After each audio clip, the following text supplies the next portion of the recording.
Salut! Today we will learn everything you need to know about le passé composé, one of the most important tense for your GCSE.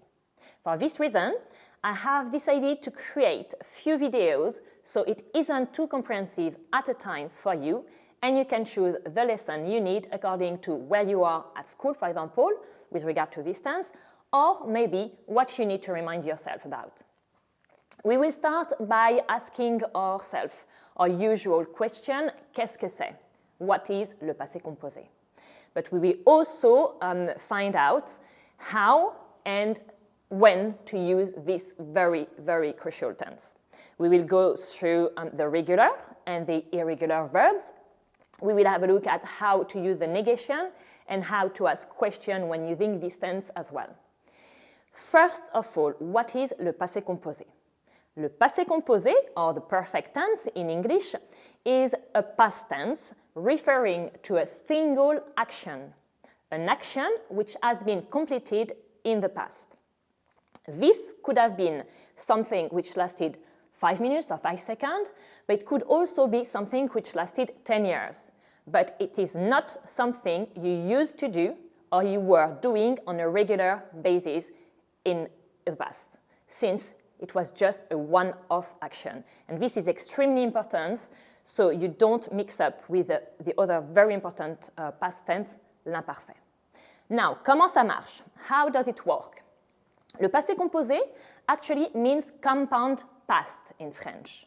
In passé composé, you have two words. And therefore, in your French conjugated form of your verb at the passé composé, you will need a compound verb or a structure made of two verbs. Passé composé, two verbs. As you can appreciate in your downloadable document with the example I left, which will be translated into j'ai quitté. So j'ai, J apostrophe being the subject, I in English. Therefore, we are left with two words, ai quitté, which are corresponding to your left in English, which is only one word, as opposed to the two words we have in our French translation. If we take a second example now, we went. We being the subject, nous. We are now left with went, which will become sommes allés. Again, you've got two words in French, sommes and aller, for only one in English, went. However, as per the present and the imperfect tenses, you do have in English several ways to translate our tenses in French. For example, if you think about it, in English, if you say I did leave, I left, or even I have left, they all mean the same, which is very confusing for a non-speaking, non-English speaker like me. Mostly when, once again, I only have one way and one form to say this in my own language, French language, which will be ai quitté, j'ai quitté, which means a lot of different things in English. I have left, I did leave, and I left. We have now established that we need a two-verb structure, but what verb do we need, and how do we do this?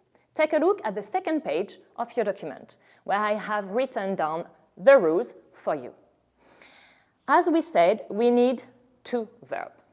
The first one will be either the verb être, to be, or avoir, to have at present tense, explained in the lesson 2 of module 2 of this chapter. We also call them the auxiliaries.